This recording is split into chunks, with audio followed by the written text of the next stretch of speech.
Since the live streaming on the YouTube takes a little bit of time, so I have activated that link, sir. So we are already live on YouTube, and other will be joining through this platform. They will be able to watch us once we start the webinar.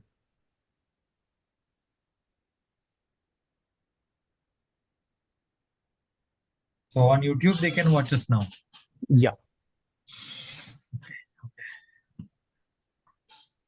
Good afternoon, Professor Juneja. So basically, I think I should say a record would not be an understatement, actually. Almost thousands have registered. Okay. It's about 1,000. The meeting. Yeah, I'm in a meeting. Yeah, So this is I think, first time IEI is having so many registrations. Yeah, the previous best was around 700. Now it has exceeded by 300. So when So yeah. So when you So- open Professor Babu and Juneja, sure you can expect so much crowd. So we are having 1,000 registrations. So probably maybe 500 people would attend. Usually 50% is the attendance Right. rate. 40 to 50%. So 400 to 500 probably. Good afternoon, Professor Babu, sir. Yeah, good afternoon, Professor Junejan. So nice. Yeah. Thank you, sir. Thank you. Very nice to meet you again. Yeah. But of course. Great. How are you keeping? How is your health? Fantastic. Yeah, next week, I think next month we'll meet in October. I think in IG's some. You have EC meeting and all that. We'll also be there around. So It's in Hyderabad. You are in Hyderabad. Yeah, Hyderabad. Yeah. You're coming, right? Yes. Otherwise, I have to come to Mumbai. So If that is the case, then you please come to Bombay. yeah, if I can't meet you, I'll plan. Yeah.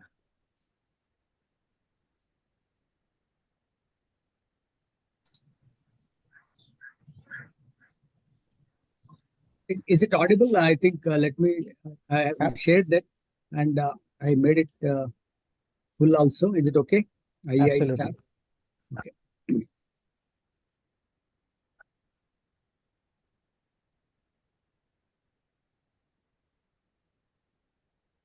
I guess we are almost there. So It starts soon. yeah, we can start. Okay.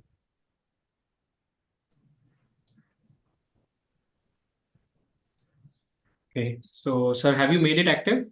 Yeah. Tanmay, sir? Yeah, already. Okay. So, thank you. So, first of all, good afternoon, everyone. Welcome you all to our second webinar of this series. My name is Sumit Pathak, and I'm working as Assistant Manager at MegaFerry. I'll be your moderator for today's session. This technical series is organized by Institute of Engineers India in association with MegaFerry Environmental Solution Private Limited, and proudly supported by Federation Internationale du Béton, which is also known as FIB. Topic for today's technical session is deep ground improvement over soft soil and unstable ground. In today's session, we'll have 3 presentations followed by Q&A session in the end. About FIB, this series supported by FIB reflects its ongoing commitment to excellence in engineering. FIB, a not-for-profit association with members in 104 countries, is dedicated to advancing concrete construction technical, economic, aesthetics, and environmental performance. Their contribution through FIB bulletins, events, workshops, and courses are invaluable. Now, about Officine MegaFerry, headquartered in Italy, we are 140-year-old organization with sales spread across 130 countries with more than 3,000 employees, 23 factories, and 70 subsidiaries. MegaFerry Indian subsidiary was incorporated in 1998 as MegaFerry Environmental Solutions Private Limited. We have been associated with some of the most prestigious construction projects across the country. Now, to begin the session, I would like to call upon Dr. G.L. Sivakumar Babu to start the presentation. Dr. Babu is professor at IISc Bangalore, completed his PhD in geotechnical engineering in 1991. He has held notable roles, including visiting scholar at Broad University and Humboldt Fellow in Germany. With over 400 publications, his research focus on geomechanics and geosynthetics. He is a fellow at ASSC, former editor-in-chief of Indian Geotechnical Journal, and current president of International Geosynthetic Society for India chapter. So I would like to call Dr. Babu again. Yeah. Yeah, thank you very much. First of all, I'd like to thank you all for giving me an opportunity here. And I would be talking about deep ground improvement or soft soil and unstable ground.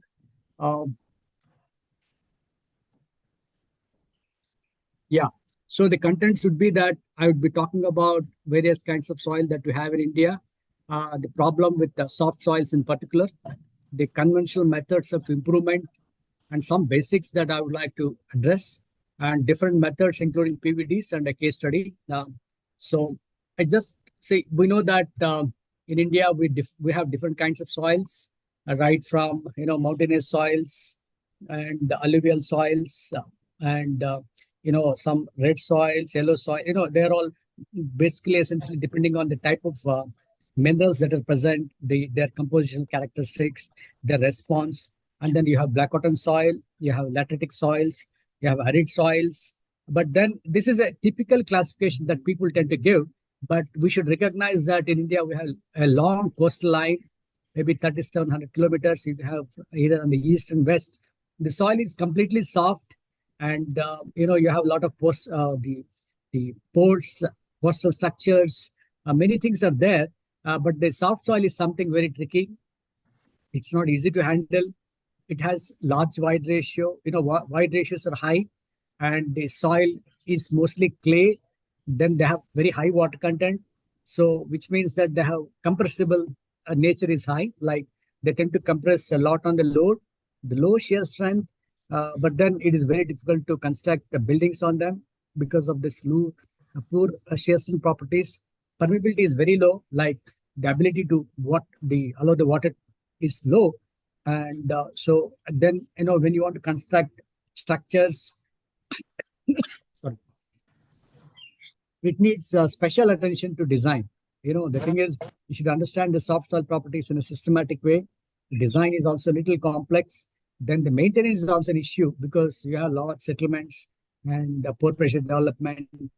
There are many issues that are coming up. And at the same time, there's a lot of construction activities that we need to take up. Like maybe you want to have, high-speed trains along this everywhere, connecting all the coastal lines and buildings and underground works, like say for tunneling. It's all quite important. And there are a lot of improvement of ground. There are methods that we have. But what we do is that when you have high compressible deposits, first thing is that we have certain techniques, which are something conventional, we can call them preloading. We apply the load that we can apply, which is slightly more than what it is expected to have. And also use drainage as a system, like we try to improve the drainage of the whole system. That way, the compressible nature is there. So it gets compressed and, the soil gets somewhat consolidated in an accelerated fashion. So this helps in, the construction of large buildings and highway embankments, all of that. So this pre-compression, like, preempting the compression, right, is a very, very useful technique. And we try to minimize the post-construction settlements. That's what we do.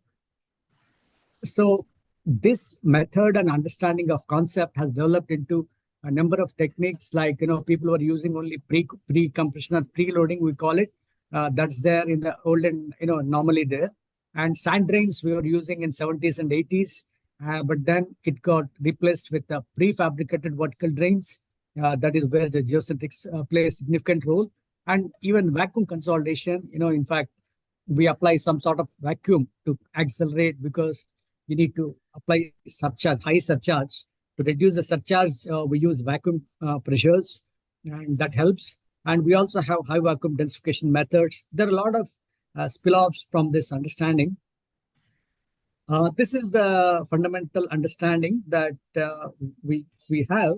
Like, say, for example, you have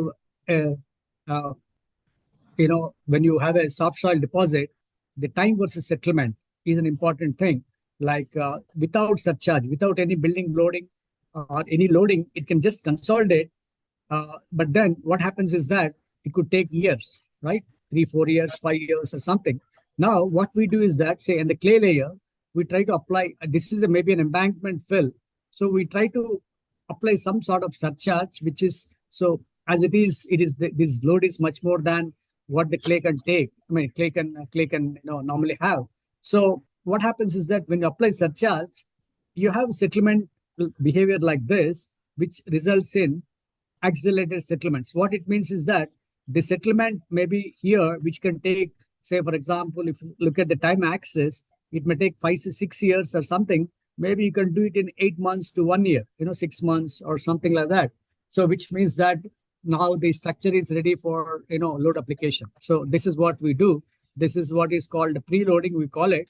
So this is what I just want to say in the system and in a schematic way, that time versus you have the design load, you apply a little bit of surcharge on that, more than that. So how much of surcharge is a matter of design. Then you'll see that when you plot settlement versus time, so you can see that there is a good settlement, and definitely the settlements are there under the surcharge plus load. I mean, so they're good. And so that way they're much faster.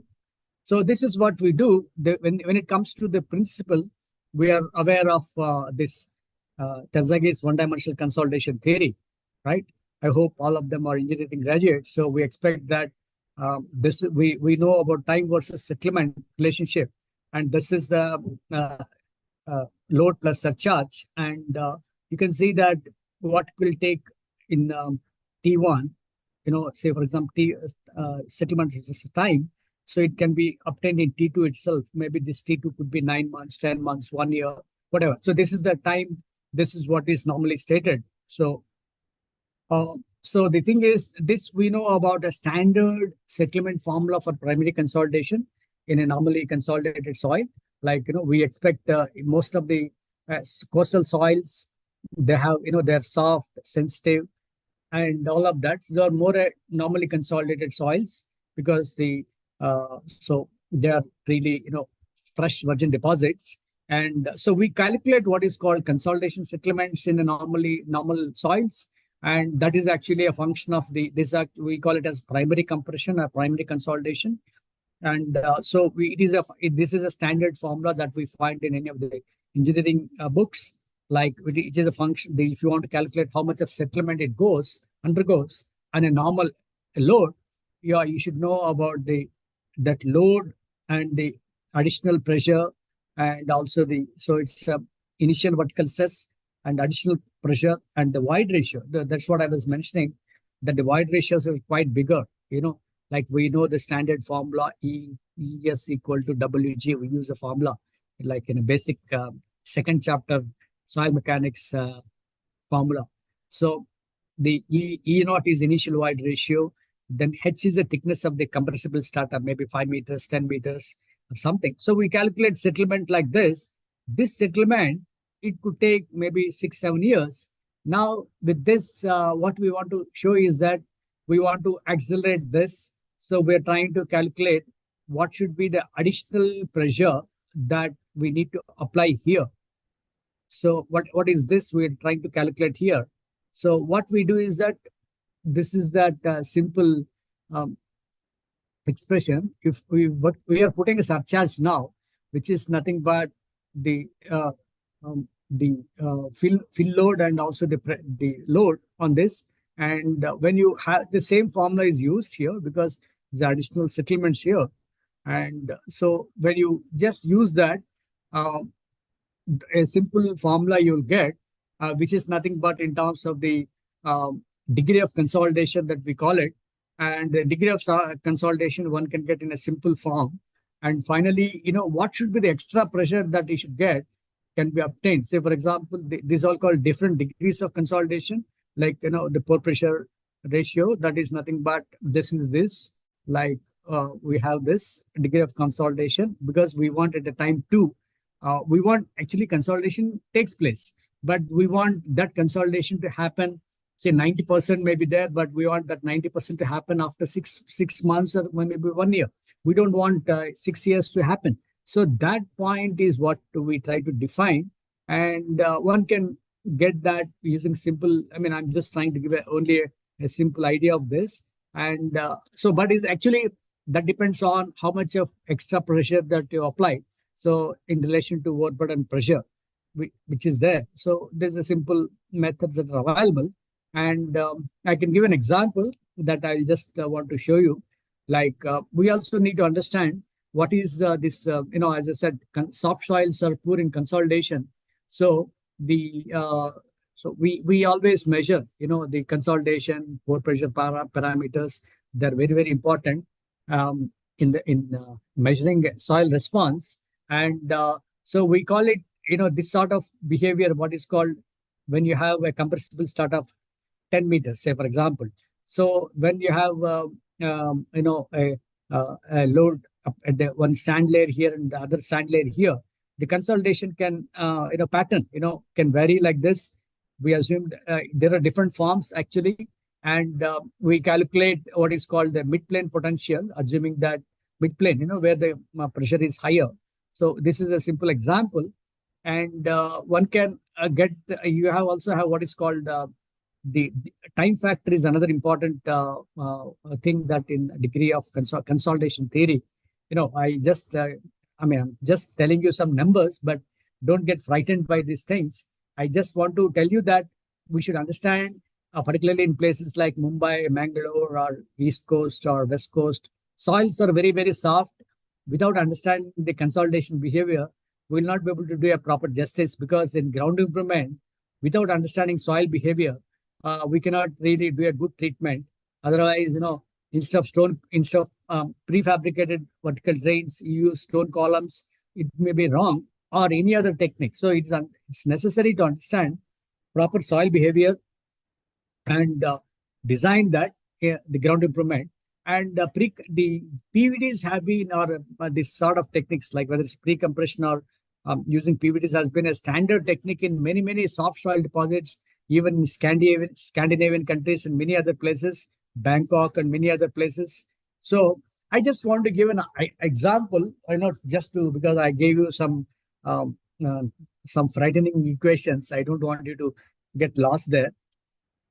Suppose you're assuming constructing a highway bridge, and the load that is coming on the clay, you have some Mumbai or somewhere, the soft soil is there, and there is some because of the normally there is a stress below in the soil, and assuming that we calculate, you have a highway embankment, and what is the vertical stress, that is extra stress that will come, that we know.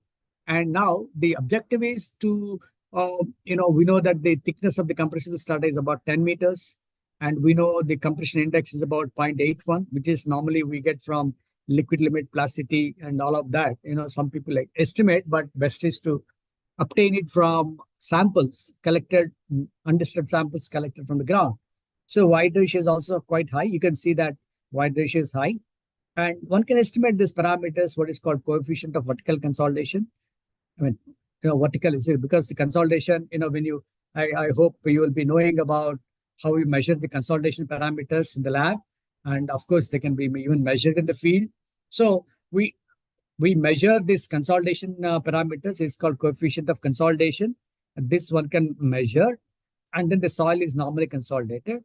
And the objective, as a small example that I would like to tell you is that what will be the total consolidation that one can expect, and what will be the surcharge that I need to get to eliminate it in 9 months. That's one thing that I just thought I will illustrate. And so if I just want to calculate the primary compression, I can use all the numbers that I have, and one can get a primary compression which is about 400 mm, which is quite good, like 40 centimeters is good, which is expected. But then now when you have, as I said, you have to go back to method. In fact, this is all given in one of my NPTEL lectures, and it's also available in standard textbooks. If people want any doubts, they can come back to me and ask me any doubt. It's all in NPTEL lectures and as well as in any of the standard books. But if you don't understand anything, people are welcome to ask me anytime. And just I want to give you some basics and show how it can be done. And so one can do this sort of calculations and all of that, and some calculations can be made, and then we are assuming that we are trying to construct a fill material of 5 meters embankment on the top of it, and we need to really, we have a preload also. We also need to consolidate this, because to obtain this we have assumed some degree of consolidation. To get this level of consolidation, we have to use sand drains or PVDs, but sand drains are not really, they're an outdated technique because of so many issues, whereas prefabricated vertical drains are a good solution. So that's what they do, so that people try to apply some sort of surcharge in the field with this in this manner, and then after that they remove that, so that, say for example, this is a normal height expected, but this additional surcharge. So they remove everything, and after that the settlements, whatever they get, will be much smaller than what you would have expected in a normal case. So what PVDs do would be that, as I just mentioned, preloading is done, and also the consolidation has to be done using vertical drains. Okay, these vertical drains, the advantage is that when a load is applied, you have a drainage paths in this manner, right? And so when you have a prefabricated vertical drains, you remember that you should know that prefabricated vertical drains have a core, drainage core at the center and a filter at the outside. The filter, drain, the filter filters the water. The water enters the drain, and the water comes at the top, and then it can be collected or whatever. Like, drainage capacity of it depends on even people have to make some calculations about how much of water can expect. Otherwise, what would have happened is that there'll be pore pressures that are developed, or settlements do take place. What we're doing here is that we're trying to preempt all the settlements, and that's what we're doing in do the consolidation. So as I just mentioned, this is a typical PVD where you have a filter cloth and you have a drainage here. And the advantage is that without drainage, it would have consolidation would have taken a very long time. Then drains without surcharge, they're okay. But then drains with surcharge and preloading, they will definitely say, but this is a construction period. So for example, 9 months or 10 months, you want in an NHI contract, somebody says that, okay, you have to start the construction after 1 month, or after elections, some sort of a restriction they'll be having. So maybe 6 months to 1 year or something, you can have that time, and then design the prefabricated vertical drainage as well as a preload system in a systematic way. Okay, so what the things we should understand is that the sand drains or prefabricated vertical drains, the shape, the flow pattern, the number of things that are there. So what we do is that there are different types of filters that one can think of in there are different companies. I think my speakers following me, they'll give more information on this definitely. And people have used this type of filters. It's the PVD, maybe 100 mm, 100 into 3 dimensions. It's a small thing, and it is a small. You can you have seen the photo just now. That this is the thing. This is the size that you have. We're mentioning here, and so actually each of these PVDs has an equivalent diameter because it has an area of influence over which it can act as a drainage system. So that's a function of the breadth and the thickness of the material. One can calculate like this. So the thing is that the both preloading as well as the PVDs will accelerate. See, the thing is the pre-consolidation or the preloading enables the drainage in a vertical direction or consolidation in the vertical direction. But if you have PVDs, it's radial. It's both horizontal and it is horizontal as well. So it's not just vertical. So this also helps in actually reduction of the preload. In fact, one can reduce the preload, and there are some calculations that they need to be performed, but they're all straightforward, and companies do it very well with some simple programs. And so initially the sand drains were used, but then the PVDs came later, and then it became very nice. And even now people are doing vacuum consolidation and many other developments are there. So when as I mentioned, the degree of consolidation is vertical in the case of the preloading, but to increase it, we have vertical drains the radial drains in a radial manner.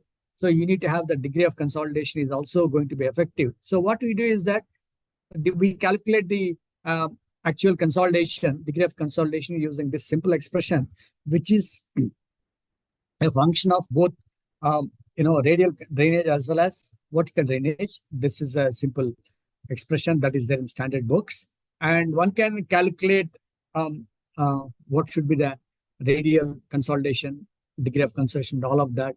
And again, it's a function of the number of drains. We'll have number of drains installed on the ground, and the diameter is important, and all of that. Radius of the influence is important. All of that are there. And we also need to know the hydraulic conductivity. The thing is, in soils, there will be horizontal consolidation and vertical consolidation. So horizontal permeability and vertical permeability, both are different. And that too, they're different. Why? Because the natural soils will have layering, different layers formation will be there. So we have to calculate properly both vertical and horizontal permeability coefficients. So this is what I was just mentioning, it as horizontal permeability and radial. So, and then vertical also is to be done. So finally, you need to calculate the factor, which is called the time factor. So you can do all of that and come up with a design and advantages. So this is a quite effective thing, and many people have been using for the past maybe 30, 40 years in India. It's not new at all. Many of the places are improved to a maximum extent. The advantage of the PVDs is that they're quite fast. You can finish them quickly. That's one thing. And the installations are slightly better, definitely. Lot of then discharge capacity. You can design the whole system in a systematic way, and there are a lot of advantages now. I think PVDs everybody knows now. They're only it is more about how best you can do that, particularly in Singapore and many other places. It's standard, even in India it's standard. So they're all advantages. And vertical spacing. Drain spacing is more a function of the permeability and spacing and all of that. This is how it looks like.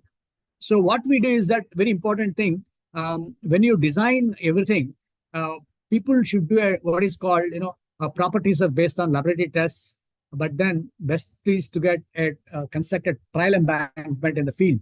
Like say, for example, if you're constructing 10 kilometers of road on a soft soil, at least identify maybe 150 meters or 20 meters or 100 meters. You can make a trial embankment, because on the same soft soil on which you're trying to construct, make it as a trial. First construct and put a lot of instrumentation there and apply the preload, apply the vertical drains, whatever you design, so that we are sampling uncertainties, field properties, and installations are taken care.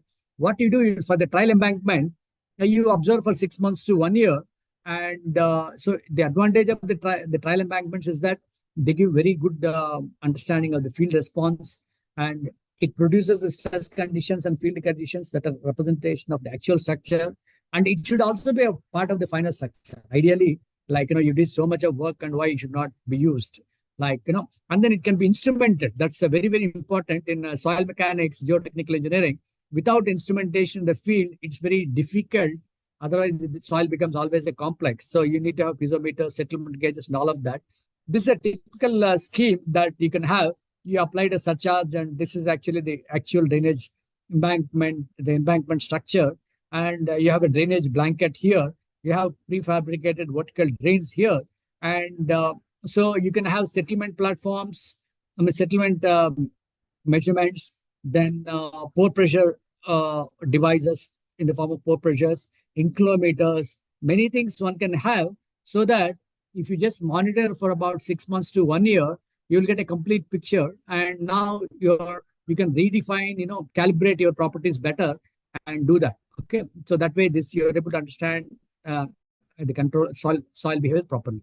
So what they do is that, you put initially you put first is starting with this embankment like that. So the way that we do is that, you come back, the drain, you go to you also, because in the design, you come out with a spacing of the drains, then, you need to position the rig. There should be an anchor at the drainage so that it stays there. It's say, for example, 10 meters or 15 meters is the depth of your PVD. So put it and then take it to the desired depth and withdraw the mandrel and then cut it. Just I would show you that this is a PVD installation.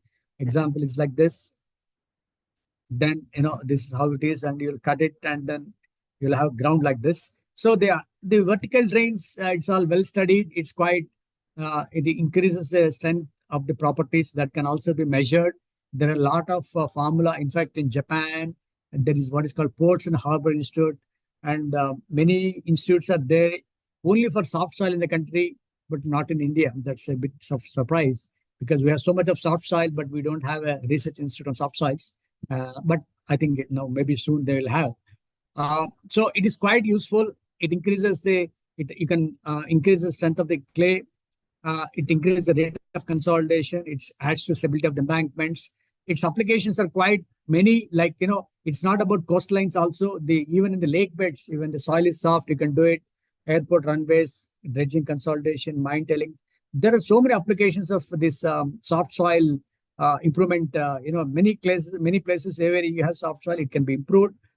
So I just want to quickly run through a case study in, it is about Gangavaram Port in Andhra, where there were some settlements, and actually CRRA was also involved.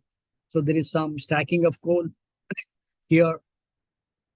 The coal stack is about 12 meters height, iron stack is about 10 meters. And the soil properties are given here. And, liquid limit is quite high, like 1 or 2%. Plastic limits, wide ratios are high. All of this is there. And it's all soft marine soil. And the untrained, the SBC was about 3 ton per meter square, which is quite low. And so they need some instrumentation also, so they did all of this work. And so, yeah, they're trying to put piezometers, the settlement gauges and all of that. They measured all of that. So they're even looking at, pore pressure response also when they apply this thing. And they measured pore pressures, all of that. And they made a good analysis. There are different methods of analysis, like rectangular and hyperbola method, in which you can find out the degree of consolidation as a function of time. There is another method called Asoka method, which is popular in Japan. So they were trying to look at degree of consolidation, and the settlements also they were observing. Based on the settlements observed and all of that, they're trying to predict settlements. And when is it 90% settlement is going to happen is what trying to say that. That's what they say. So they have come up with very good understanding of the soft soil behavior. And I mean, they have made some conclusions because we need to submit a report. And definitely, I just want to tell you that using a soft soil improvement using PVDs is a very good method. And it can be applied to many field situations where there are soft soil problems. And I just looked at some of the literature, like companies' literature as well as good books and some companies' literature. I just want to thank you here. I understand from the organizers that I'll have 30 minutes of time. So I just want to stick to the timing that they have given me. And I will be able to participate in the discussions, and things are okay. So if you have any questions, you can ask me, and I'm available both online, offline, anytime. Thank you very much. Yeah. Thank you, sir. Thank you for the nice presentation. So we'll be having 2 more presentations now, and then we'll be taking the Q&A. Yeah. So on this note, I would like to invite Dr. Ashish Juneja to start with our second presentation. Dr. Juneja is professor at IIT Bombay and has been at his institute for 18 years. He earned his doctorate from NUS Singapore. He holds master's degree from IIT Delhi and bachelor's degree from University of Roorkee. Now it is known as IIT Roorkee. Dr. Juneja worked in the industry for over 6 years in India and UK before returning to academia in 2005. Welcome, Dr. Juneja. Thank you very much, Mr. Sumit. I'll just start by sharing my presentation. Yes, sir, it's there, sir.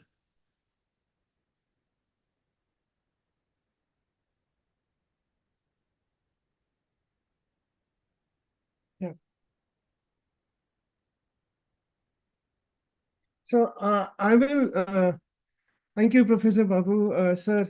Usually Sir, then Dr. Juneja, your presenter mode is also visible.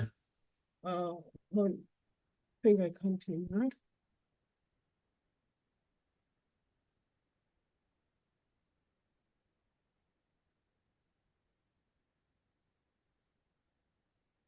Yeah, it's fine, sir. It's good now. Is it okay? So usually when you listen to such an experienced person who such as Professor Babu, the second presenter always is presenter next to him is always nervous, and so am I. So I kind of have taken a slightly different what do you call it mode of presentation on how soft soil treatment is. Initially, because McAfee is part of the sponsor.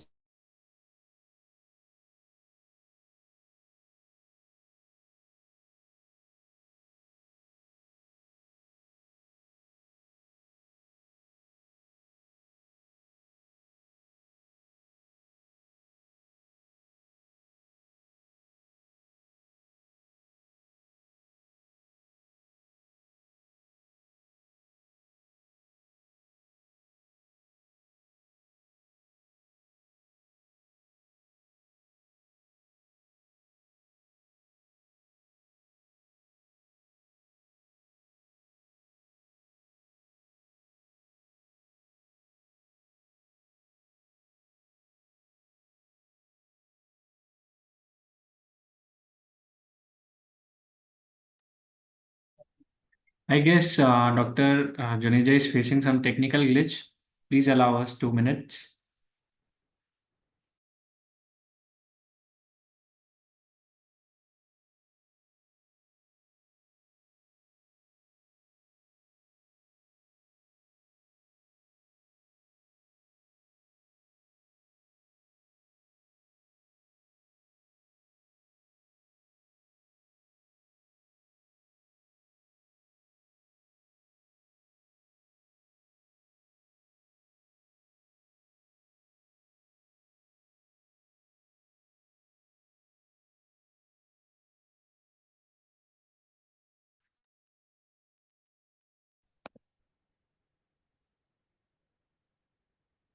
I hope you can hear me. Yes, sir. You are audible now. Sorry, there was an internet connection, so I think it's a good idea that I have a wired connection on my computer, so at least the presentation doesn't go off. So I've connected my audio through my telephone, mobile phone. So the idea was that my presentation, I hope this presentation is visible. No, sir. Not right now.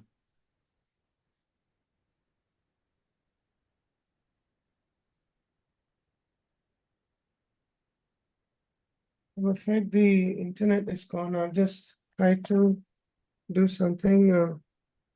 If you just give me a minute, please.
So Dr. Juneja has already joined. Just he's presenting his screen in a while. I'm We'll- speaking through my phone, so there is a loss of internet in the department. I just would give me a minute. I'm trying to see how I can get this thing back. I'm really sorry for this thing.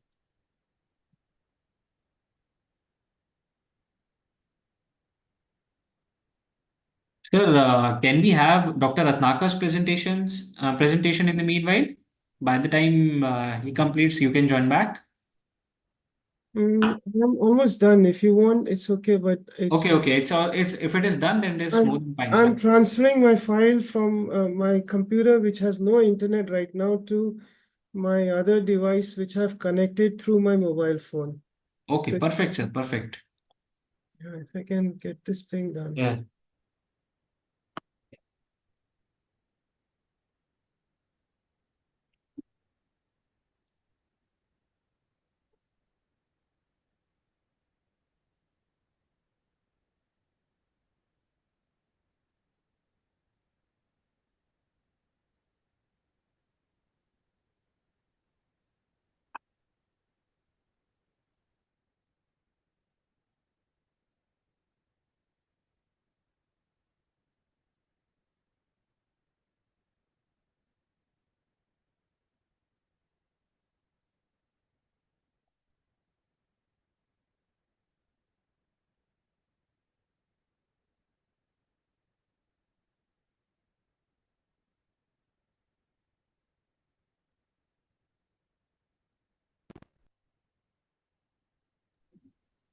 It is visible, sir, now. Yeah, I'm really sorry for the audience who are live. So you can take this an example. Internet also goes in IIT. It goes out. So my Right, sir. yeah. So yeah. So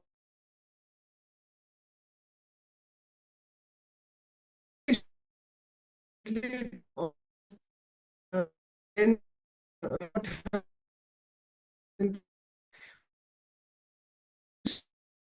how treat using method which gained popularity in India. Now, I'd like to begin this presentation by first thanking the Institution of Engineers and McAfee Environmental Solutions for having me here. My also thanks to FIB, who are the sole coordinator of this entire program. Now, I'd like to begin Juneja, sir. by discussing Dr. Juneja, Yes, there is some crackling yes, of the please. voice. Can we, maybe there is some internet bandwidth issue. So maybe we can turn this video off so that we have ample bandwidth for audio and presentation. Now you can try, sir. Okay, so my presentation is on two. It's on. I mean, I'll start by presentation by discussing two simple problems, and these photographs are kind of represent situation.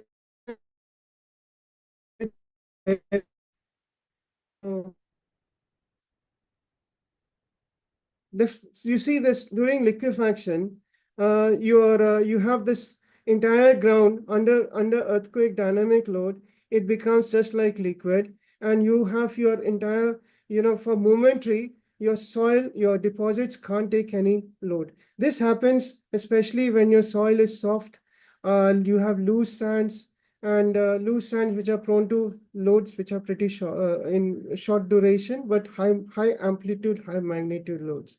Likewise, on the right hand side is another snapshot of how dynamic or earthquake loads can cause severe spoil the utilities by having any underground utilities which is it just boils up because of the entire procedure. So the idea is, can we resolve this for area wherein you have large deposits of soft medium? Okay. Another example is where your foundation support is inadequate. Your foundation support, if it is inadequate, you can also have not know why somebody's calling me again and again, sorry. If it is inadequate, you can have this system wherein your ground needs to be treated. Here you have left-hand side figure where you have an embankment which is again failed because of inadequate support to the embankment, and on the right-hand side again you have an abutment. The right, just the next to the abutment, the support is inadequate, because of which the panels have started to distort under its own under the weight which is from the top. So the idea is, can we have something? And what has been presented is very, I mean, and as an application, can I do something to improve the ground in a very cheap method, that is by having high energy impact. So my whole this presentation or exercise will be to introduce a topic which is on high energy impact. It is a deep compaction technique. So when I speak about deep compaction, you're looking at any ground improvement which is below 3-meter depth. So above the first 3 meters is surface or near surface, and you're looking at ground improvement from 3 meters, and it can go as deep as up to 15 meters or so.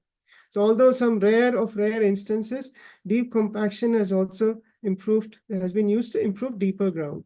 So before I continue further, I would like to just run this short clip, which has been nicely made. This graphics made by Soil Mech, and which explains the entire scenario which I need to present. So you lift a tamper of weight to a certain height and drop it. That sudden dropping causes high energy wave to penetrate into the ground.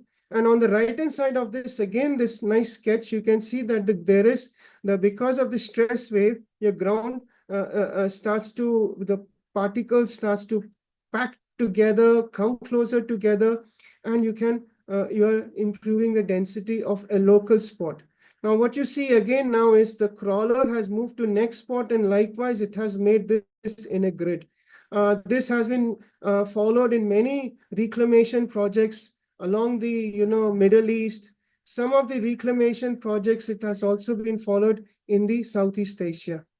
And once this impact is done, you have a dozer or not dump truck, but you level the ground, and then you go and do impacts in the middle. So what now you are having is impact. The first grid was done. Now you're going in the middle. That's what you can see on the right hand side. You will continue with this grid, and then that way you can improve large chunk of land. This tamper is generally made of steel, or it is hollow steel shell if you want to save on the cost of the steel, and you fill this shell with either some sand or even by concrete. The thing is, once the tamper sits on the ground, its dead weight, I mean, it's just sitting weight is only 40 to 75 kPa, but it is the fall energy which is quite high enough. These are generally square or circular cross sections, square being more convenient to fabricate. So what you need to do is you need to just have a simple, what do you call it, a crawler, a weight, and a cable wire with a spool of the pulley over which the wire moves on. There are in fact 3 variations of this high energy impact. It's just same thing, like first one is dynamic compaction. And just before I continue, it is just like when we want to photocopy a thing, we go to shop and say, I want a Xerox. Quite similar to this. Dynamic compaction is something which we commonly call, if you're doing high energy impact, but that is just one segment of high energy impact, dynamic compaction. The second one is DR, that is dynamic replacement. Third one, dynamic replacement and mixing. So first one of compaction is just you want to bring the particles into denser configuration. So if I just want to pick the keyword here, the keyword is denser, meaning this is mainly for granular deposits which have no bonding agent with each other. Second one is dynamic replacement. It's more for silt and maybe unsaturated clays to some extent. What you have is you apply the energy such that you form granular columns, and you fill the columns with granular material, which is again as a backfill material which comes in. And these columns ultimately take part of the load. They kind of form weak piles, but they also end up in improving the strength of the host soil. In case the third is dynamic replacement and mixing, wherein you still have apply a still higher energy, and the granular columns you have formed, you try to again break them into form small nodules, so that these nodules then penetrate into the host soil to form still a stronger host material. The dynamic compaction, like I said, it is for mainly granular material, but you look at it, it has usage from sand right up to rock fill. Even construction debris can be also a suitable material for dynamic compaction. Dynamic replacement, you have silts and clay, and replacement and mixing is peat or organic soil. I started by saying the application. If you look at the application, is large area. Anything you have roads, highways, runways, oil tanks, storage areas, housing developments. So wherever you have large area, you can. It's quite a very versatile tool to be used. Of course, there is one small limitation I'll just speak about, is the noise factor or the waves. I'll just speak about that in this slide. So the advantage we just said was you just need a weight and a crane. That's all. There's minimum breakdown. In fact, the depth of the whatever you get, the crater, that depth gives you a quite nice as a probe. Greater the depth, meaning your improvement is you're getting more improvement, right? Because you're seeing that the ground is getting more compacted, or particles are coming closer. So I'm still using the word densification. I apologize, because I want to say that this is not only for granular material, but towards the end also even for finer material. But of course, water also is a very important thing when I speak about at least fines. I'll just come to that in a while. So the limitations is vibrations, ground vibrations. The surface vibrations are high, and they can cause undesirable impact on the people living in the surrounding area. One way to stop this ground surface vibrations to go is to have trenches all around. So you can have a meter deep trench all around the site to stop the vibrations from going. So there is a very nice chart, and I would just like to introduce today this whole chart. So you look at this, any pervious deposits whose permeability is high, greater than 10 to the minus 5 meter per second. The end result is excellent. You use dynamic compaction, end result is excellent. If it is still pervious, but you have some silt content, your permeability still is high. Okay. Examples would mean decomposed landfill, so old landfills. And if the degree of saturation is high, you can still get good results, but better results come in when you have a lower degree of saturation. If you have less than 25% clay content, the plasticity index of the soil is less than 8. Example can be as fly ash or even mine waste. If your degree of saturation is low, you can get good. A higher degree of saturation, you would like to use dynamic replacement. That means a higher energy, wherein you, like we said, you need to form columns of granular columns, or even replacement, wherein you break up the granular column by still higher energy, so that they can go and form small nodules into the host soil to improve the deposit. Impervious deposits, if the water table is high, meaning saturation is high, you're using as clay fill, mine spoil. it is generally not recommended, but this is the old school of thought, and quite recently a lot of work has been initiated in last 1 decade. And I would leave this as a question at the end of the this discussion on this matter. If the water is low, you can still get fair amount of improvement. Of course, the problem is poor water pressure in these deposits. You need to give some time for the poor pressure to dissipate. I have depth of improvement. So probably this is one of the rare formula which has come in, but it's a semi-empirical formula, and I just wanted to share this over here. It just depends on the weight of the tamper in tons and the height of fall in meters. So it's a semi-empirical, and you have alpha, which varies between 0.3 and 0.5. So it's a fairly standard small range. It has been noticed that the depth of improvement, you can get maximum depth of improvement from the surface, not up to depth D, but somewhere within this small range of 1/3 and 1/2 of D. Okay.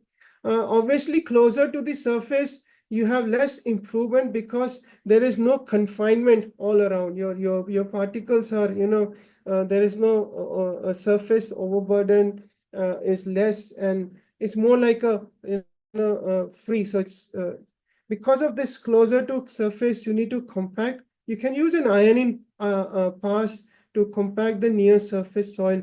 So once the job is done, you lightly tamp the surface using the tamper to complete the ironing pass. We just said monitor the improvement can be monitored by measuring the crater depth, and you can determine what is the average ground settlement. When I speak about average ground settlement, please look at the some of these data which is on your left-hand side figure. Vertical axis speaks about depth. So crater depth is how much of the crater has depth of crater has been formed against the number of blows.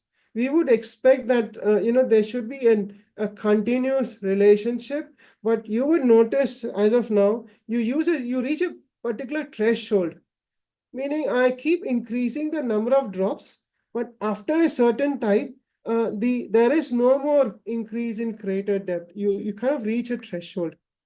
This data can be more understood if I have just divided this thing, the depth by square root of W by H. That's the weight times the height. The whole data now you'll find is banded into a small band, but the trend is quite obvious that you are reaching a threshold. I'll just spend a minute on this threshold to show that how your this whole thing is useful for a design, and to maybe if towards the end I'll spend just 5 minutes to explain how you design this.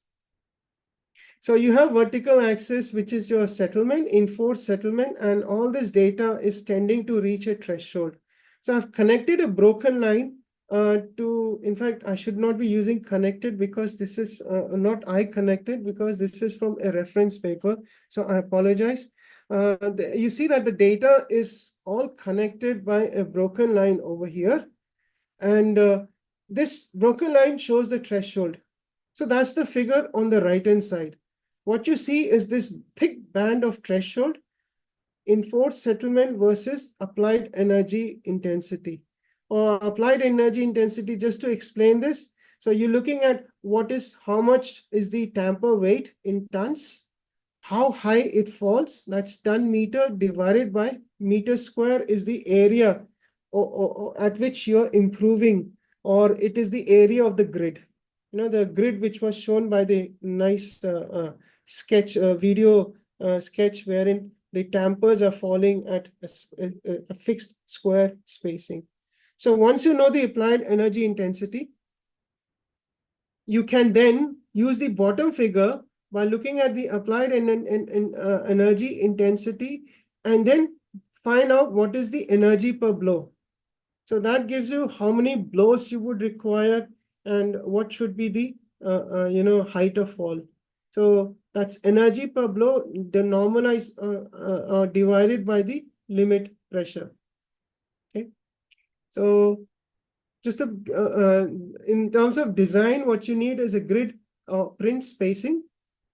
Okay, what should be the spacing so that you don't create dense zones surrounding the impact point. So you don't go and drop boom, boom, boom at one spot. You spread it and you come back again. So that way you don't create a dense zone such that locally you will not be able to improve the ground once the dense zone is formed. You will not be able to break it. So you need to define how many blows per pass and the number of passes. Okay.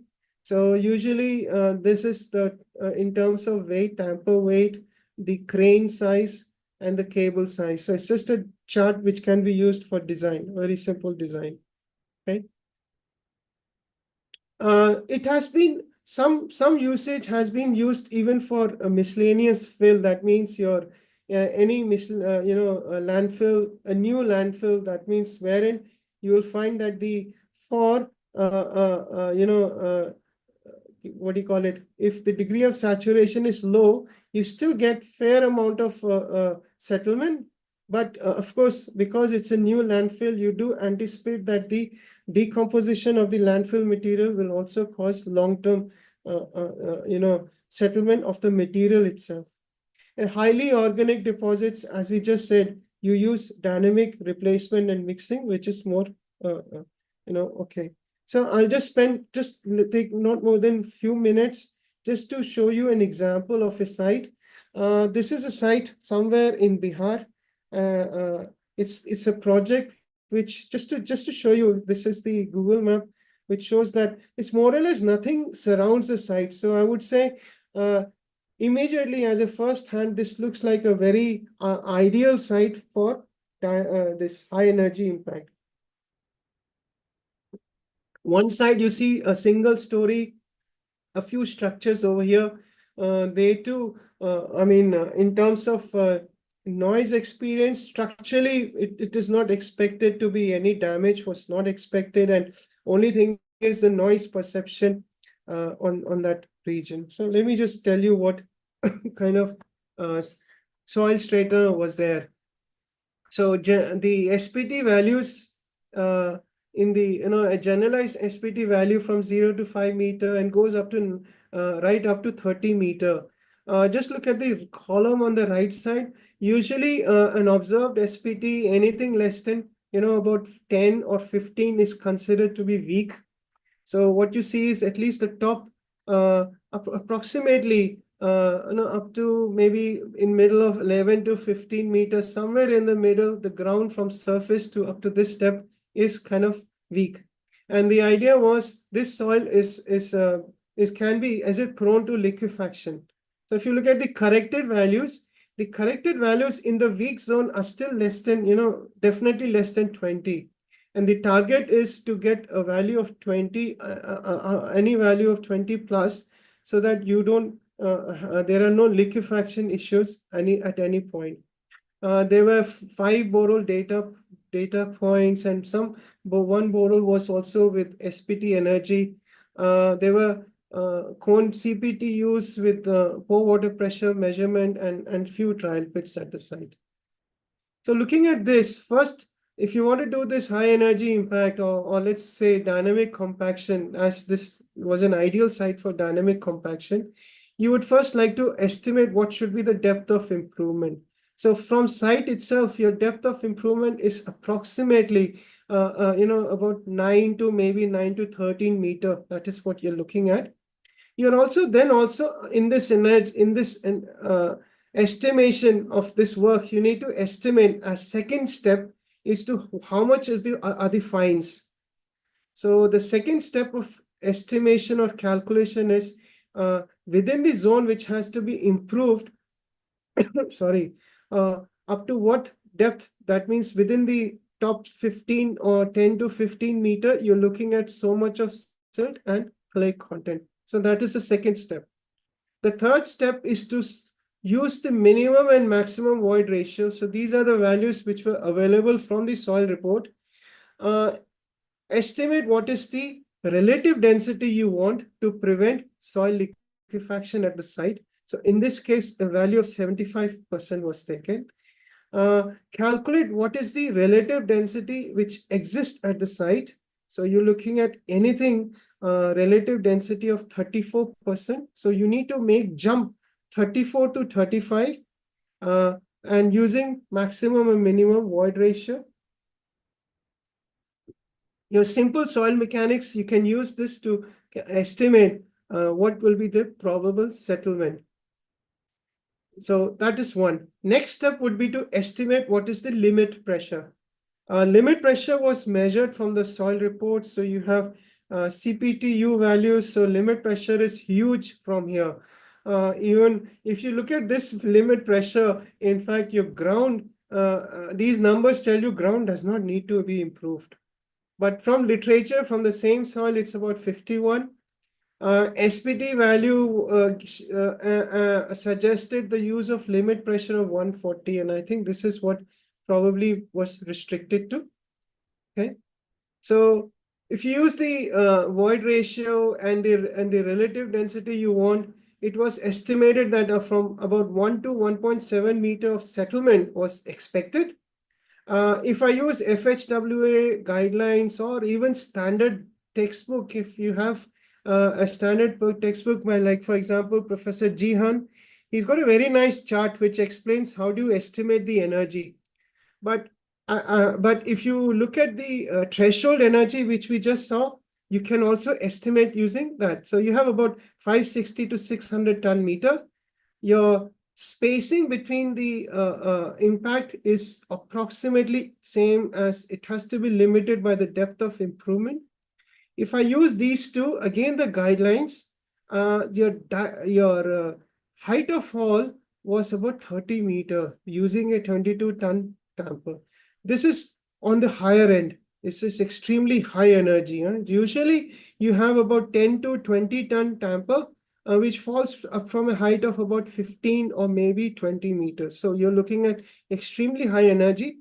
But if you look at the energy input, because you're looking at thicker depth of improvement, so you have 44.8 ton meter per meter cube. This is the energy you're putting in.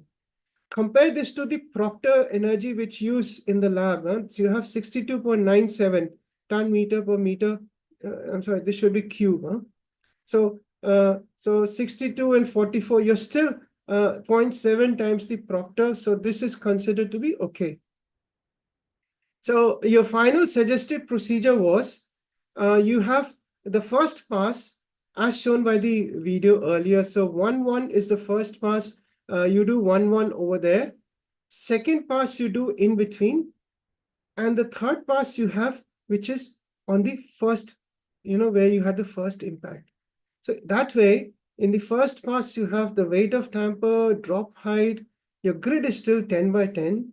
And number of blows you're restricting to 30. So if I calculate how much of the energy goes in by multiplying mgh, that's potential energy times the number of blows, I can then add them up and it shows that definitely I have more than 590. So as Professor Babu suggested, for this site too, you need a pilot study so that you can whatever you have estimated, it really, these numbers really work at the site. And at the end, you need an ironing pass to give a light tap at the surface. So it was suggested that, the average ground settlement would indicate what is the amount of improvement. That again, some local weak spots could have been identified.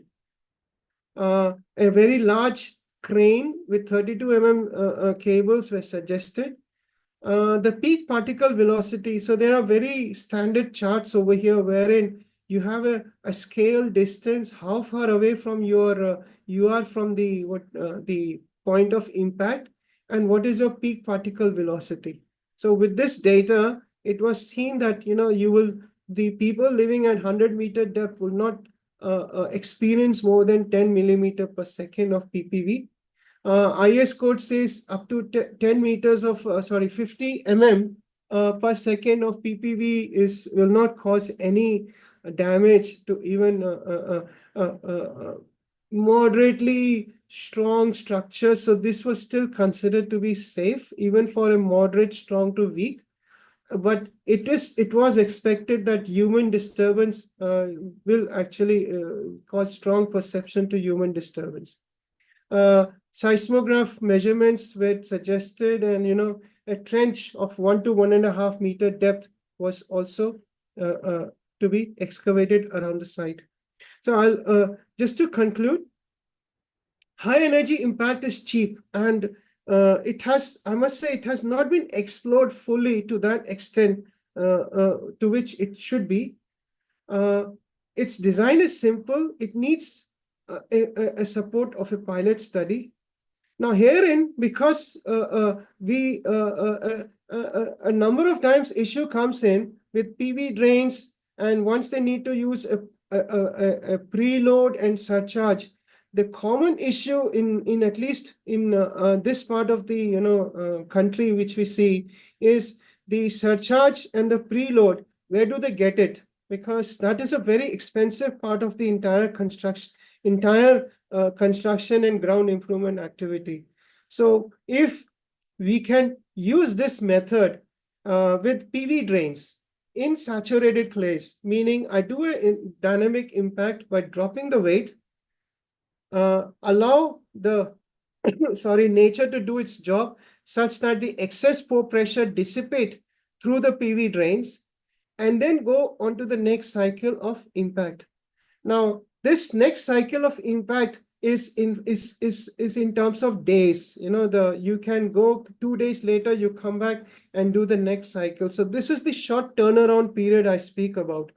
And if we can have some people to do a bit of reliable research, maybe in this area, this would be very helpful for the general usage at large.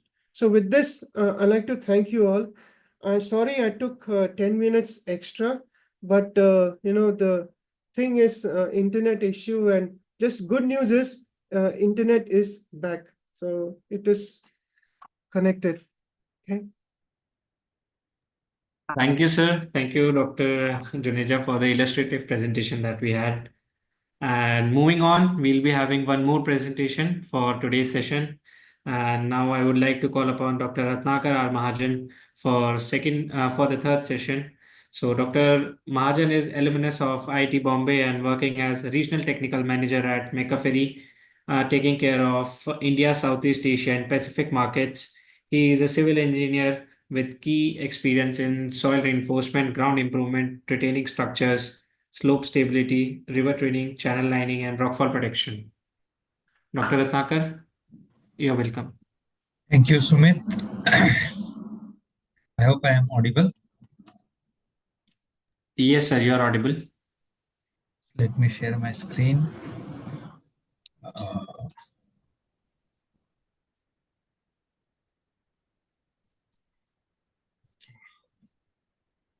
It's in the full screen mode, sir. Yeah. Okay, so first of all, thank you, Institute of Engineers, for giving this opportunity, as well as FIB for organizing this webinar series. I would like to thank Professor Babu, who made my presentation a little simpler, because the topic I'm going to talk is more or less similar, and he has given the basics of the topic which I want to cover. And also thanks to Professor Ashish Juneja. I think, sir, it's a nice concept what you proposed of PVDs plus the dynamic compaction. Surely we can explore in probably one of the project. So to start with, I represent the company which is almost 140 years old, present in more than 130 countries. In India, we started operations in 1998. Globally, there are around 70 subsidiaries and 23 factories. So in India, our headquarters is at Gurgaon. And now we are having our specialized construction wing also. That's we call it as a McAfee Infrastructure Private Limited, which takes care of the turnkey jobs. Turnkey is total construction. And McAfee Nepal is a part of McAfee India region, which started its operations in 1995 with its headquarters at Kathmandu. So we provide solutions in various areas like the rockfall protection, soil erosion, uh, safety and noise barriers, retaining walls, landfills, landscaping, hydraulic works, coastal protection, fencing, concrete flooring, bezel reinforcement, soil stabilization, aquaculture nets, and then of course the industrial application. Today I will be talking on the soft soils. So in terms of the soft soils, the problems which are faced during construction of any infrastructure on soft soil, what is already being explained is related to the low shear capacity. That's the shear strength is very, very low. And this type of soils also have very, very low bearing capacity, low permeability. So the amount of settlement what are anticipated are expected after a very long period. Like basically it cannot be in few days or months, but it will be over a number of years. Soft soils are, soils where you will have very high clay content, very high plasticity, so very difficult to handle, you know. And the another issue is very high compressibility, So these all need to be taken care of. So when let's look at an example of embankment to be constructed on a soft soil. So there could be various modes of failure like foundation extrusion. Foundation extrusion is nothing but we have a very thin layer of clay, very soft soil. Basically, you are putting an loading on top, and because of very thin layer, the clay itself gets extruded. That's called the foundation extrusion. Or you may have a rotational failure or a deep-seated failure, or a part of embankment may itself directly slide at the base, that is at the interface of embankment and the soft soil.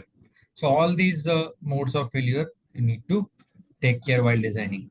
Now this is an interesting slide where I want to just show you that when we look at the foundation soil ranging from gravel to clay, IS 13094, it gives the various kinds of ground improvement methods like vibro compaction, blasting, particulate grout, chemical grout, displacement grout, or pre-compression, heavy tapping, dynamic compaction. That's what Professor Junaid just mentioned. It can be ranging from, let's say, sand even into gravel to some part of the clay. Then, of course, we are talking of the reinforcement, which is typically a tension member, or compression or shear that you can incorporate in the ground, thermal treatment or admixtures, So you can have various kinds of different methods of ground improvement. Of course, I'm going to talk on the method of the reinforcement, which is typically a tensile member effect, So very commonly adopted methods, conventional methods are, you just replace the small depth of soft soil if it is present, or you can have stage-wise construction or temporary loading or stone columns, or piled embankments. All these, if you combine with geosynthetics, like just place a basal reinforcement and you can optimize the depth of the replaceable soil. Or when you do go for stage construction or preloading, you just add the prefabricated vertical drain where you can accelerate the consolidation and time can be optimized. You can combine the geosynthetics in stone column or sand columns, that will give you the solution of the geosynthetic encased stone columns. And piled embankment, generally on top, you have very thick, rigid draft that can be replaced with the geosynthetic layer, Like this, you can have even the stabilization using the different materials like lime. You can have the industrial waste also that can be used. So common reasons for ground improvement, of course, as we discussed, is improving the bearing capacity, increasing the density, controlling the settlement, mitigate the liquefaction, what Professor just mentioned, increase the slope stability, So removal and replacement is the very common method, where excavation and replacement is one of the traditional method, very commonly used now also. And the basic concept of this method is to remove the problematic soil. Temporary preloading is basically involves placement of the load on the ground surface prior to the construction of the imposed load, which is equivalent to the final project loading, or sometimes even it could be a higher loading also, or stage construction. So where uh, you construct the embankment in stages depending on the bearing capacity of the soil, foundation soil, not to cause the failure, but to permit increase in shear strength due to consolidation. In such way, the obtained strengthening and foundation of soil is sufficient to support the safety of the required load. Stone column and sand column, it is generally used to improve the soft and weak soil, having less bearing capacity, high compressibility, and high settlement. The improvement is due to its higher stiffness compared to the surrounding ground. And it is measured basically in terms of stiffness of, let's say, how the ground is being improved. The stone columns typically are designed by IS 15284 and usually analyzed using a unit cell concept. They are generally constructed using a crushed stone aggregates and are ideally installed in basically a triangular pattern. Piled embankment, of course, pile supported embankment has been used to support embankment to mitigate or minimize the lateral flow of the soft soil by transferring the embankment loads through the piles to the firm layer. Due to unavailability of granular material, the replacement, sometimes is a challenging one, as well as even the limitation of time availability, is there. So there the use of geosynthetic products is suggested. So you can have simple placement of a geogrid at the base of the embankment. That's typically referred as the basal reinforcement using geogrid. Or you can have the prefabricated vertical drains to accelerate the consolidation, and you can have preload on top of that, and you can combine a high strength reinforcement below the embankment to take care of the stability of the embankment during this reconstruction. In case you have very high loading, you can go for the let's say the stone columns. Stone columns can be simple stone columns or geosynthetic stone column, and you can have a layer of geosynthetic on top to distribute the load evenly on the stone columns, and even you can try to optimize the stone column design. And when you have very high loading and you need very limited post-construction settlements, very stringent requirements, for example, very high-speed trains where you have stringent requirement of the post-construction settlement, there you can go for basal reinforcement. Of course, the most economical solution is this one, followed by the second one. This is the third one, and the piled one is the most expensive. Now, new IS code has been published, which talks about design of basal reinforcement using geosynthetics. Basically, it covers the reinforced soil structures. So what these geosynthetics can do, it can increase the safety factor against catastrophic failure. It can limit the magnitude of overall settlements, is the question usually being asked, but the answer is no. The overall settlement by placement of one single layer of the geosynthetic, you are not going to limit the overall settlement, but you can control the differential settlement. In order to limit the overall settlement, you can basically go for the stone column or piles, or you can use the prefabricated vertical drains where you basically accelerate the consolidation and you preempt these settlements, so that can be the option. Now, for these high strength geogrids, typically they are available in market, strength ranging from 50 to 1600 kilonewton per meter. What we use is or recommend the geosynthetics to be a VBA certified or CE certified, or even now there is a standard IS 17373 to be IS certified. And now there is a certification for environmental impact of all these operations where the geosynthetics are manufactured. That's called the EPD, Environmental Product Declaration. So to have a product having all this certification makes the product basically complying to the quality standards, And geogrids typically being very flexible, they are very easy to handle. Typical geogrids which are being constructed are made up of high strength polyester with polyethylene coating. The purpose of polyethylene coating is to avoid the contact of polyester yarns with the soil and water present. And when we design this geosynthetic reinforcement, we design this reinforcement for long term, or let's say design life. So whatever you test in the laboratory, we call it as the ultimate tensile strength. That's the short-term tensile strength.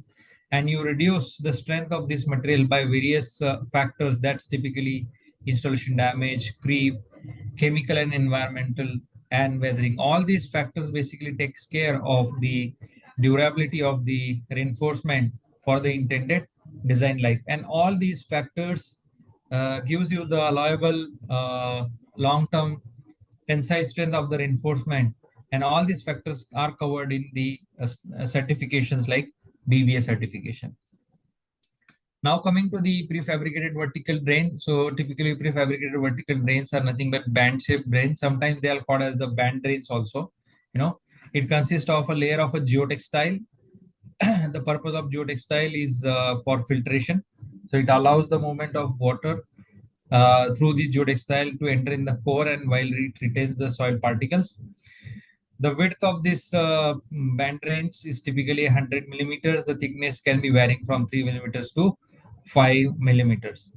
Overall, the function of this prefabricated vertical drains is to accelerate the settlement. So they are typically coupled with surcharging to expedite the pre-consolidation of soil consolidation.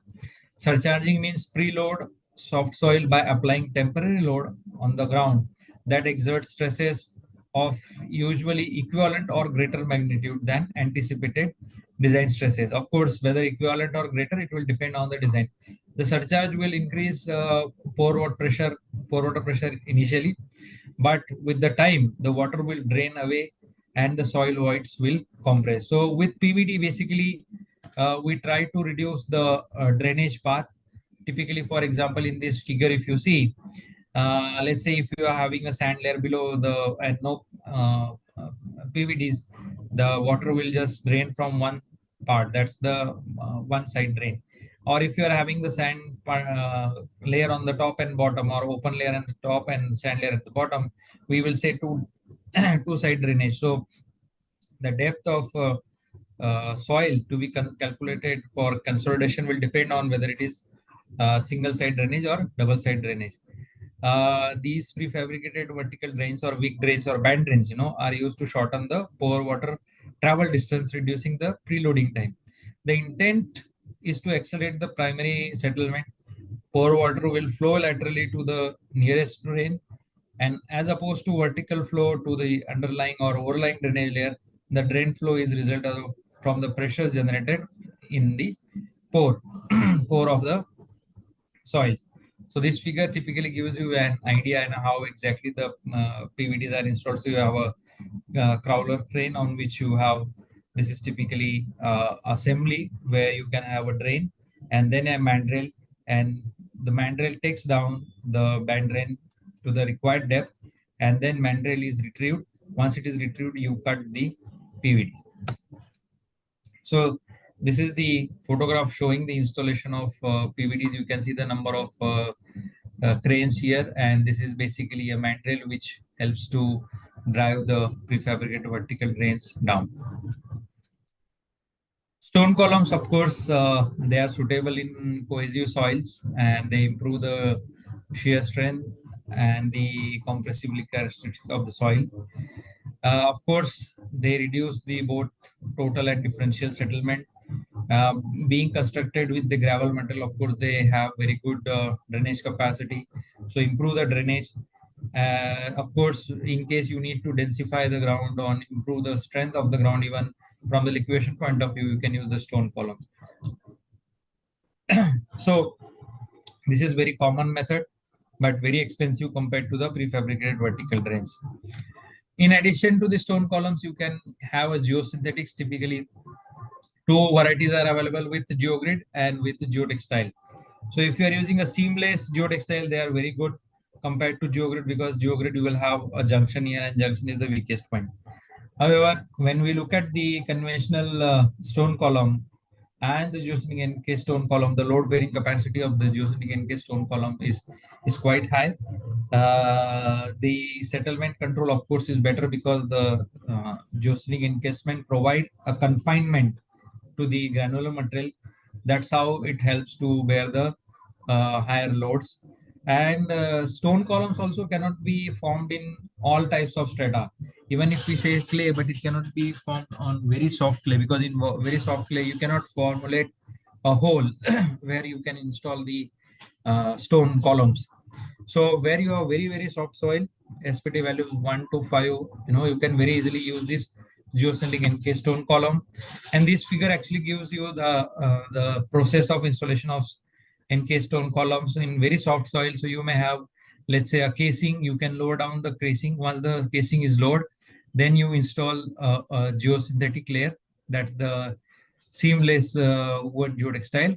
After that, you place the sand or gravel, whichever you want to put, and then retrieve the casing. And while retrieving or retracting the casing, you may provide some vibration so that the densification of the granular media happens. There are a lot of projects done abroad. However, in India, not much. I would say very minimal, or as per my knowledge, even negligible projects have been done with this technology. But this is very good technology and alternative where you need a solution of very high load carrying capacity, and even the stone columns cannot do that. In that case, you can go with the NK stone column. Of course, the last option is a bezel reinforced piled embankment, where where the loadings are very high, the soft soil is present, and you are looking at very stringent requirement of the post-construction settlements. So here you may provide a pile group with some piles as a raking pile, or even the vertical, where you can avoid provision of the raking pile by placement of a bezel reinforcement on top. Of course, with this bezel reinforcement on top, you can optimize the pile caps. Usually a solid pile caps are provided that can be optimized by the help of a square or circular pile caps.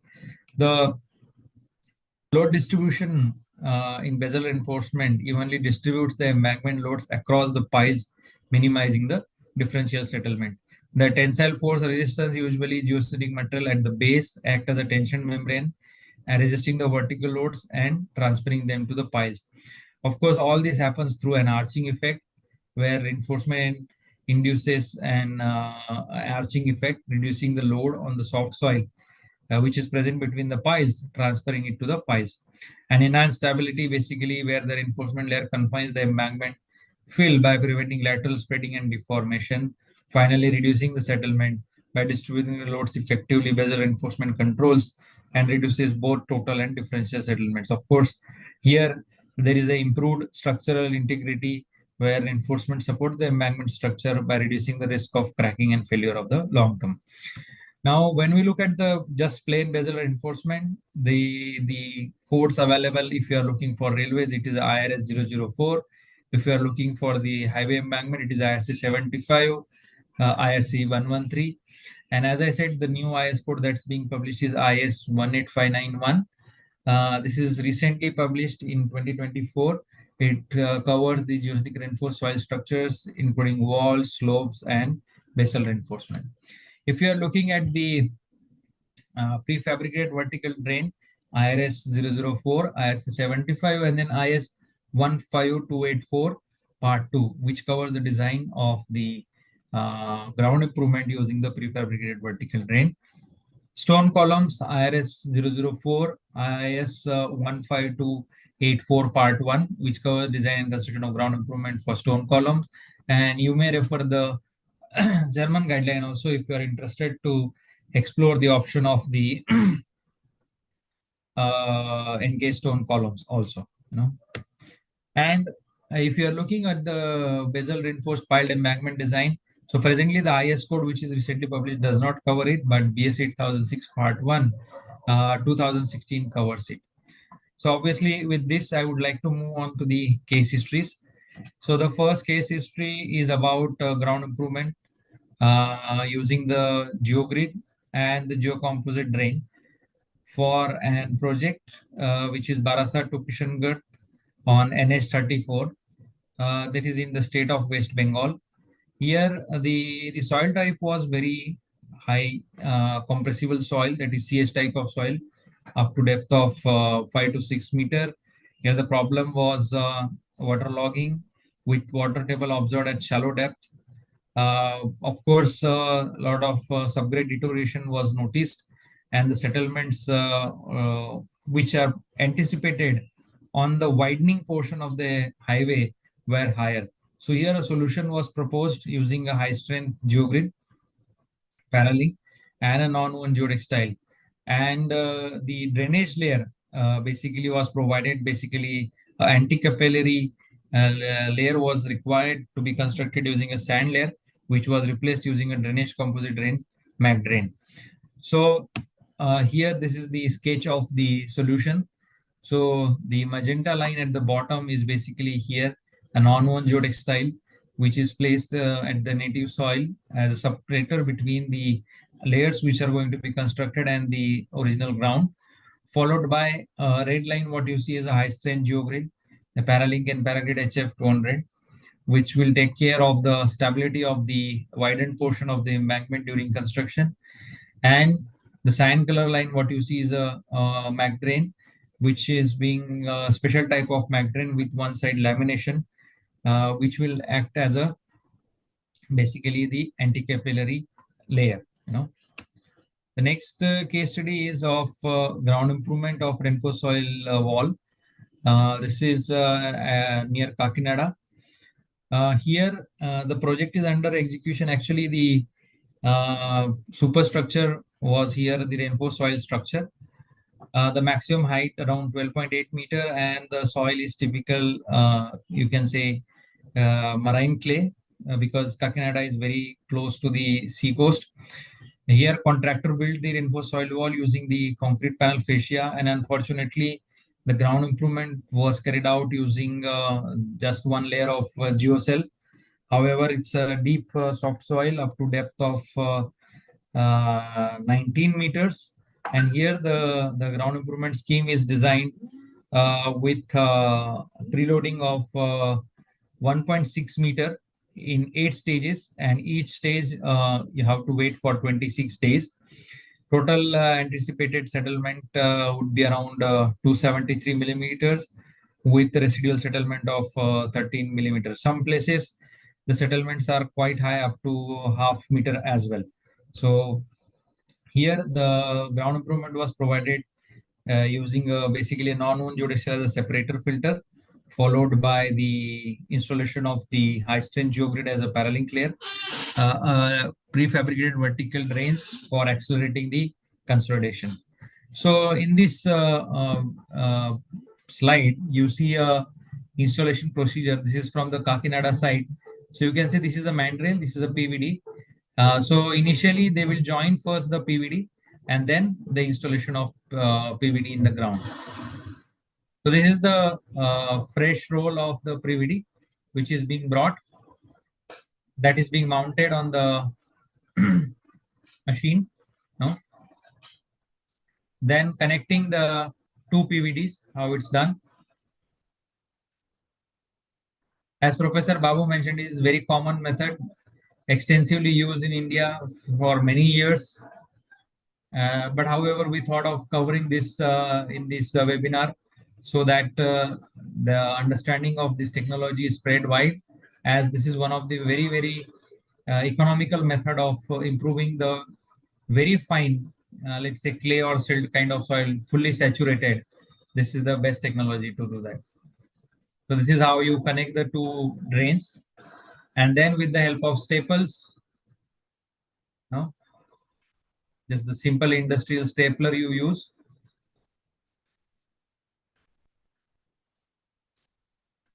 Followed by that, installation of the PVD in the ground. So you can see this is the mandrel. Here the PVD is locked, and then the mandrel goes in the ground, which takes the PVD along with it. You can see how the PVD is traveling along with. Once it reaches to the desired depth, the mandrel is retrieved. with PVD left in the ground. And this PVD provides you the drainage path. This is another project of railway. Here, a new railway line was to be constructed from Agartala in India to Akura in Bangladesh. This project was built by IRCON for NFR. Here, the soft soil was present with organic matter. The SPT values in the range of 1 to, let's say, around 4, up to depth of 9 to 10 meters. So here, in order to increase the railway connectivity between Agartala and Akura, this rail project was being built for connecting two countries. The 15.054 kilometer long rail project in West Tripura district is being constructed. Major challenge for construction of this rail embankment at peculiar changes were soil having very low bearing capacity, excessive settlements causing deep-seated foundation failure was anticipated, and presence of the decomposed wood was also being noticed during the soil investigation. So embankment height was typically around 6 meter was required.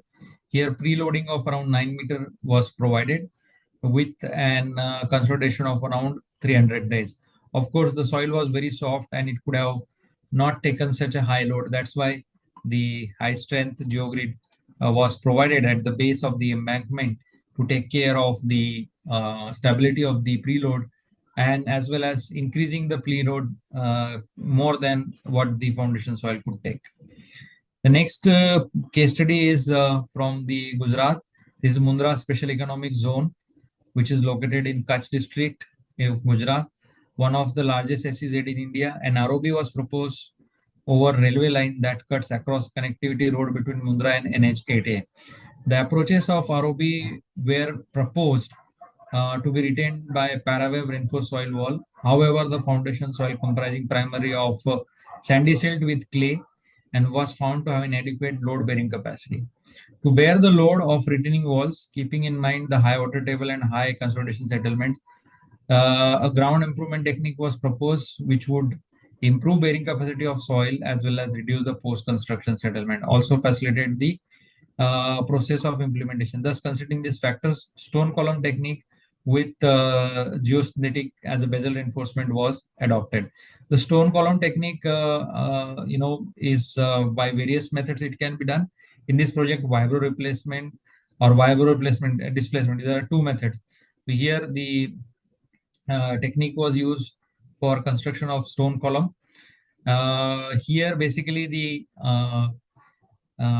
embankment approach was quite wide, and the optimization of stone columns were done using the basically the high strength geogrid. Here, the project completed around 2010, and till now the structure is performing very well. The wall height was maximum 8.8 meter. Here, stone column spacing for 8.8 meter was around 1.55. And for 6.4 we could increase to 2.2. The stone column diameter was around 0.6 meter. So these are the photographs of the project where you can see the very big size pile cap and the piles. This is the, let's say, the Hydra crane, which is typically used, and with this you can imagine the size of the pile cap and pile, which will give an idea of the soft soil. So in a nutshell, the geosynthetic solution, of course, can be combined with just simple basal reinforcement of soil replacement or prefabricated vertical drains or even stone columns or the piled embankments. They help to improve the load carrying capacity. Of course, you can combine it with the drainage composites, which help to provide a better drainage arrangement. They are very cost effective compared to the conventional solution, takes very less time, and they can be applied in variety of different environments. Before we end, I would like to just mention there are various softwares available, including the software for design of the basal reinforcement. That's MacBus Design. This is the website of the software where the softwares are being hosted. You don't need any software to be installed on your laptop. You have to just log into this website and you can use this software to design the basal reinforcement. Thank you very much for patiently listening.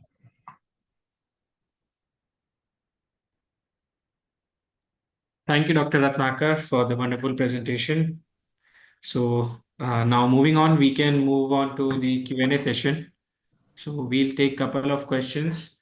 And I would like to mention that we have provided this feedback form in the chat box. Request you all to attend that form. It will help us improving our upcoming sessions for this webinar series. So Dr. Babu and Dr. Juneja, shall we? Go ahead, please. Yeah. Um, So we'll take from the questions. We'll start with Dr. Babu. I believe Dr. Babu has already started answering few questions in the chat box only. So,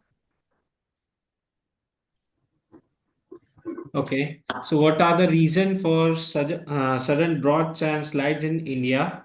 And soil and forest conservation will help. Can soil and forest conservation will help? So this is the question for Dr. Babu. Dr. Babu, would you like to take this?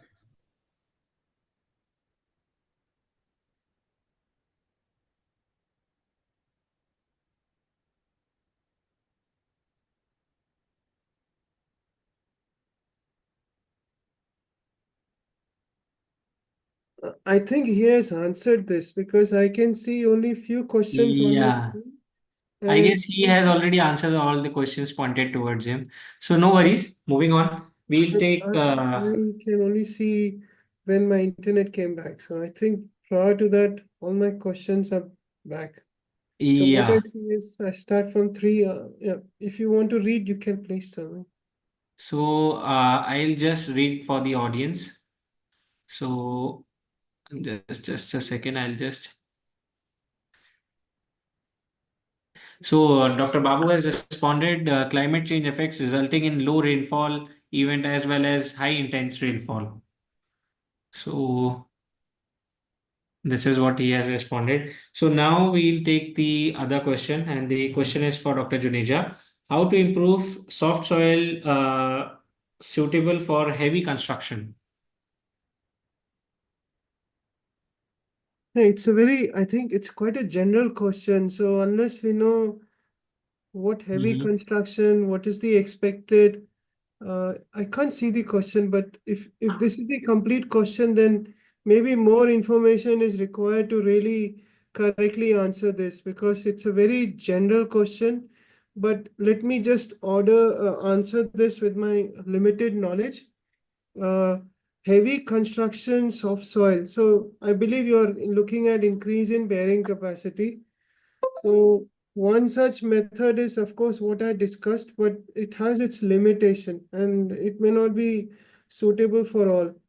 The other method is what Dr. Ratnagar mentioned, which is on installation of stone columns. This is a very popular method, and as far as I remember, when we were early, when soil test reports used to be made, any weak soil, the only solution was given was stone columns. So I think this is another solution which you can explore. There are other solutions wherein you add some admixture or some cement or any cementing agent to the ground, depending upon how large your area of improvement is and how easy availability is of the bonding material. That is another method. So these are few popular, and one of the other one is to install some PV drains as the Dr. Ratnagar also presented. So these are some of the methods. I think if you next time if you're able to share more information, I would maybe be able to help you more.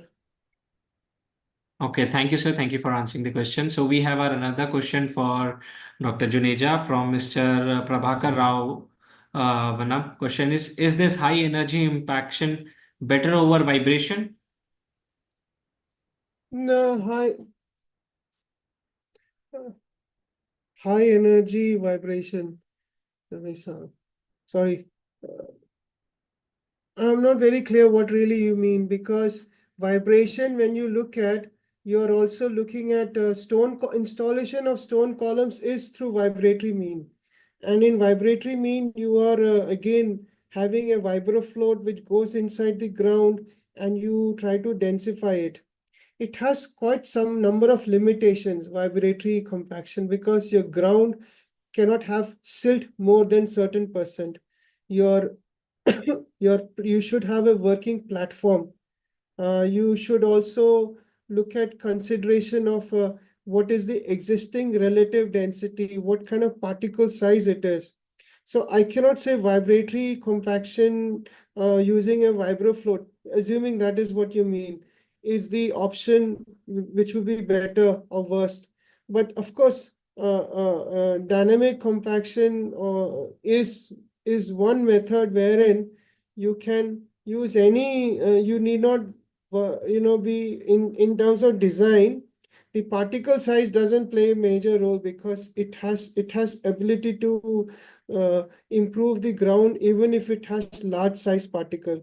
In fact, there are many reclaim projects wherein previously you had the construction debris has been dumped at site, and now after decades you want to bring that site back to usage, whereas historically it has been used as a dumping ground. This is a very versatile method if you can implement this at the site. Of course, again, this kind of question will demand more input to it. So I hope I have answered this. Thank you, sir. Again, the other question on this topic, if we are tamping with such impact on the area, what happens to the existing water table beneath? So the idea is that water table, in case you're dealing with granular deposits, so there will be a localized increase in water table, but I think that localized will be a matter of hours or matter of minutes. In case it is granular deposit, it will come back to its original level, groundwater. But in case you're dealing with fine grain deposits, silts, clays, it may take a few days easily for water table to come back. But water table is always considered to be uniform throughout. So see, eventually it should come back to its original position. I hope this answers the question. Okay, thank you, sir. So, is this another question? Same topic. Is high energy impact method is possible for all type of soils, including the saturated conditions? So saturated condition is just still an area of where, as I suggested, it is wherein we can do some research and exploration. But for partially saturated fine grain, this is quite a method which has been quite useful. And in saturated sands, it can be used. But the only thing is we speak about soils or deposits wherein pore pressures play a major role in increasing the effective stress of the ground. So therein you will have some difficulty and some amount of homework and research work would be necessary. I hope this answers the question. Yes, sir. Thank you. So I'm just looking for the other question. So we'll take one more question for today's session. Due to paucity of time, we will have to close the session now. And the question is from Dr. Shiv Kumar Nyamathi. Question is to Dr. Ashish Juneja. So doctor is writing deep compaction 3 to 15 meter. And then is it 3 to 15 meter deep compaction? The question is this. And the other part of the question says high energy impact. It is suitable for moist soil. How do account for heterogeneous soil? And how can take into account of this energy propagation laterally? And is it applicable to landfill, construction waste, solid waste, and etc.? So it's quite a long I think list a there. lot has been asked, but the second and third part have already been answered. Yeah. I'll just answer quickly. Landfill, yes, it is applicable. Energy dissipation, yes, energy gets dissipated laterally. That is why the print spacing is kept. So you don't really touch one impact with the other. There is always a spacing of 6 to 12 meters, 6 to about 10 meters or even more. Regarding the deep compaction, yes, anything below 3 meters, it's a rule of thumb. I won't say it's not a hard and fast rule that you said 3 meters below, but 3 meters is ideally considered because you can have a trench and your side walls of the trench are just likely to be stable with temporary support, and then with that 3 meters you can recompact in layers. So that is why it is said that shallow or near surface compaction is up to 3 meters. Anything below 3 is deep. So it's a standard textbook. I think you can find this to be written somewhere. Okay, I think that was what was asked. Thank you. Yeah. So thank you all. I would like to thank IEI and FIB, and I would like to thank Dr. Babu, Dr. Juneja, Dr. Ratnakar for the presentation we had today. And I would like to thank to all our audience also for being present here and listening to us and for attending our session today. And we hope that it was a fruitful session indeed for you all as it was for us. Please note that we'll be having few more webinar in this series. And also for this session, we have kept a feedback form in the chat box requesting everyone to attend that. So that this is for us, and for our upcoming webinar, we'll be updating you on our social media handles via X, Facebook, and LinkedIn. So thank you all. Thank you all for joining. Thank you. Thank you. And, Thank you, if Professor there are any more Babu. questions, I can take it later over the, over email. Thank you. Sure, sir. Sure. Yeah, I'll We'll try arrange to for it. answer a few I'm sorry questions for that on the intimate- chat box, so I hope they're okay. Yeah.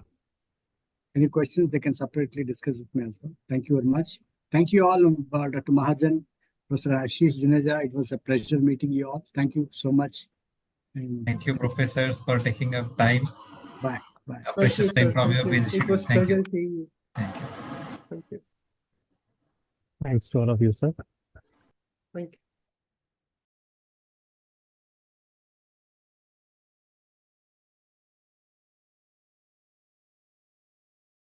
Sumit ji कुछ कहना चाहेंगे आप?